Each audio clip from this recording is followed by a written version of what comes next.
Welcome back to the county seat. Our topic today has been the issue of water in the Snake Valley and the battle between Nevada and Utah for how to allocate that water.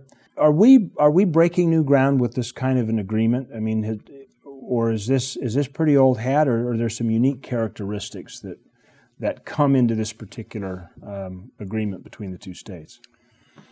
I would have to say the agreements between the states of groundwater division are a new thing. They just haven't happened. We are aware of some situations near the city of Memphis, Tennessee, involving the two states there.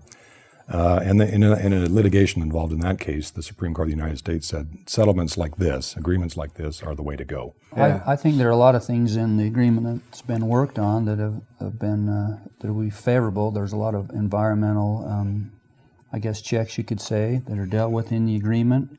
Personally, from the county standpoint, I think that an agreement like this should be treated, even though it's a basin that's shared by two states, it ought to be treated like a basin in a state, even though the water law is different in each state. But the data, when you look at the historical use of water in an area and how much water is actually there, that it should be divided up based on some of those things rather than some kind of a political number. Politics always gets involved, you know. There's a lot of power and money with water, especially in the West. But I just think that a good agreement should be based on, you know, the science, how much water is actually being used, how much is available, where the historic use is.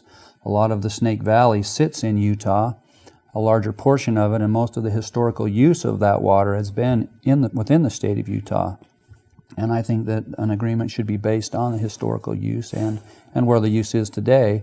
And then I think an agreement should have a provision that allows quite a bit of time, that if there is pumping allowed, that it should be allowed in segments so you can see the impact of pumping as you go. And then if there aren't any impacts, then you can maybe go to the next stage, you know, once an agreement's done. But we should take our time, because there really is not a lot known about, you know, really the impacts of pumping at a deep level in a deep carbonate aquifer.